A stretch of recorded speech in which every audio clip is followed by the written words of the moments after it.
Hello everyone, कैसे हैं आप सभी लोग। उम्मीद करता हूँ आप बढ़िया होंगे। तो आज इस वीडियो में हम लोग पढ़ेंगे continental drift theory of Taylor का। अब बेसिकली इसके प्रीवियस वीडियो में हमने पढ़ा था टेट्राहेड्रल हाइपोथेसिस, जो कि लुथियन ग्रीन ने दिया था इन द ईयर ऑफ 1875। तो अब बेसिकली कॉन्टिनेंटल ड्रिफ्ट थ्योरी के बारे में पढ़ेंगे, जो कि दिया था हमारा 1908 में दिया था टेलर के द्वारा। इसीलिए इसको इस थ्योरी के basically continental drift theory of Taylor भी कहते हैं। So without wasting our further time, let's start this video. So basically जो पहला डिफरेंस था दोनों हाइपोथेसिस में, वो बेसिकली था जो horizontal displacement of the continents. अब बेसिकली उस हाइपोथेसिस में, टेट्राहेड्रल हाइपोथेसिस में कहा गया था कि जो कॉन्टिनेंट्स है, लैंडमास है, वो परमानेंट है। बट इस हाइपोथेसिस में कहा गया कि जो कॉन्टिनेंट्स लैंडमास है वो बेसिकली हॉरिजॉन्टल डिस्प्लेस हो रहे हैं, यानी कि मूव मूव हो रहे हैं, डायनेमिक है। सो बेसिकली मेजर डिफरेंस ये है the main purpose of the. अब बेसिकली कुछ प्रपोज जो ऑब्जेक्टिव्स थे ये हाइपोथेसिस का, वो ये था कि दैट ही वांट्स, यानी कि जो टेलर थे, he wants to explain the problems of the origin of the folded mountains of tertiary period. Mainly इनका जो फोकस था वो रॉकीज और एंडीज था, जो कि नॉर्थ एंड साउथ अमेरिका में सिचुएटेड करता माउंटेन्स है।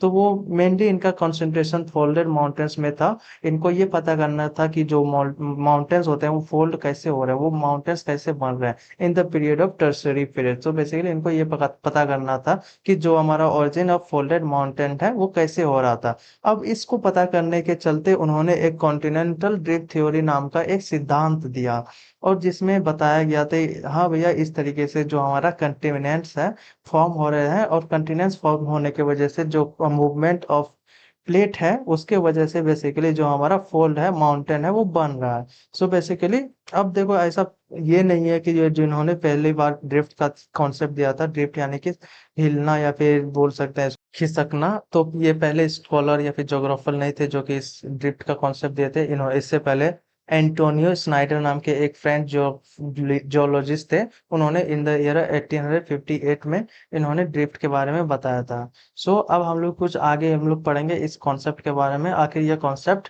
जो कॉन्टिनेंटल ड्रिफ्ट थ्योरी है ऑफ टेलर क्या कहता है। तो बेसिकली यहाँ पे जो मेन फोकस है वो ओरिजिन ऑफ फोल्डेड माउंटेन है, यानी कि जो हमारा फोल्ड माउंटेन है, जैसे कि हमारा रॉकीज हो गया, एंडीज हो गया, हिमालयाज हो गया, वो कैसे फॉर्म हुआ। अब इसको फॉर्म होने के लिए उन्होंने शुरू से बेसिकली उन्होंने लिया कि ये हमारा जो अर्थ है वो स्पेरिकल शेप में है। अब स्पेरिकल शेप में होने के साथ साथ बेसिकली जो हमारा अर्थ में कुछ लैंड मासेस है, इनके अकॉर्डिंग जो था, there were two land masses, mainly Laurasia and Gondwana. अब जो लोरेशिया लैंड मास था वो बेसिकली सबसे southern, sorry, northern parts of earth में लोरेशिया कंटिनेंट था, यानी कि सबसे ऊपर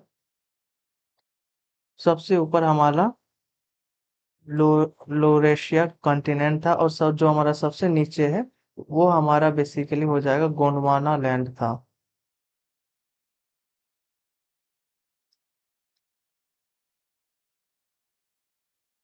गोंडवाना लैंड सबसे नीचे हमारा था। अब इनके अकॉर्डिंग जो था, लोरेशिया सबसे नॉर्थ पोल में सिचुएटेड है, और जो हमारा गोंडवाना लैंड है वो साउथ पोल में सिचुएटेड है।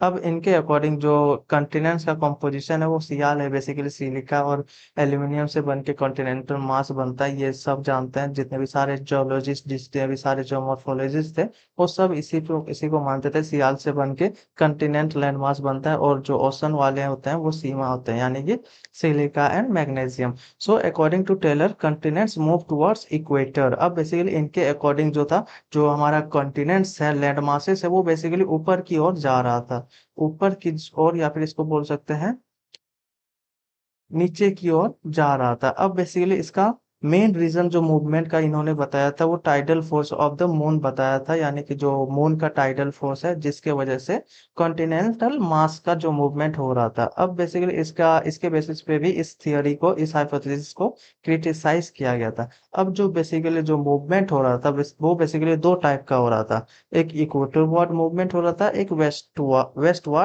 मूवमेंट हो रहा था। अब बेसिकली इक्वेटर वर्ड से समझ सकते हैं कि जितने भी सारे मूवमेंट्स होंगे वो इक्वेटर की तरफ जाएगा, यानी कि इक्वेटर की तरफ सीधा, इक्वेट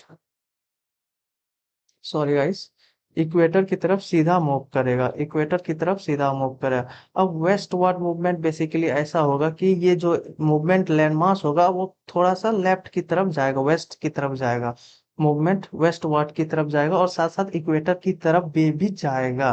तो बेसिकली दो टाइप के कॉन्टिनेंट जो हमारे कॉन्टिनेंट्स है वो फॉर्म होते हैं। दो तरह के मूवमेंट है, एक इक्वेटर वर्ड मूवमेंट, दूसरा वेस्ट वर्ड मूवमेंट। अब basically this movement of the land mass resulted into tensional force. अब बेसिकली जब ये मूवमेंट होगा तो बेसिकली एक फोर्स क्रिएट होगा। अब जो जब बेसिकली कोई भी चीज हम लोग फाड़ते हैं या फिर किसी भी चीज को हम लोग सरकाते हैं तो बेसिकली वहां पे जो है स्पेस बन जाता है। अब सबसे पहले इनके अकॉर्डिंग जो स्पेस बना था और इस स्पेस में बेसिकली सी बना था, और सी में बेसिकली जो हमारा नॉर्थ में है वो बेसिकली बेफिन बे बना था, लेब्राडोर सी बना था और डेविस स्ट्रेट सबसे पहले बना था। जो टेंशनल फोर्स, तनाव, जो बल वहां पे जनरेट हुआ जिसके वजह से ये तीन सी बने, Baffin Bay, Labrador Sea and Davis Strait. अब हम लोग मैप में देखेंगे ये कहाँ है।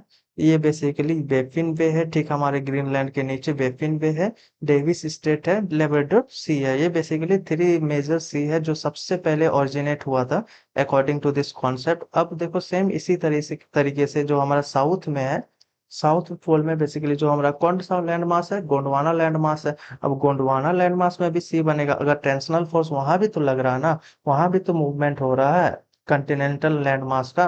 तो अब वहां पे मूवमेंट हो रहा है तो बेसिकली सबसे पहले दो सी बना था, एक ग्रेट ऑस्ट्रेलियन बाइट सी था, एक रोज सी था। अब बेसिकली दोनों सी कहाँ पे है, ये हमारा ग्रेट ऑस्ट्रेलियन बाइट सी है और हमारा अंटार्कटिका के ठीक नीचे जो है हमारा रोज सी है। अब बेसिकली दो, टोटल दो सी बने थे सबसे साउथ हेमिस्फीयर में due to the tensional force created in the Gondwana land by the tidal force of the moon. So basically ये हमारा सिंपल सा कॉन्सेप्ट है जो कॉन्टिनेंटल ड्रिफ्ट थ्योरी है, टेलर का जो सिंपल सा कॉन्सेप्ट ये है। अब इसमें कोई, अगर आपको कहीं भी डाउट हो इस कॉन्सेप्ट में तो आप कमेंट में पूछ लेना, मैं डेफिनेटली रिप्लाई करूंगा।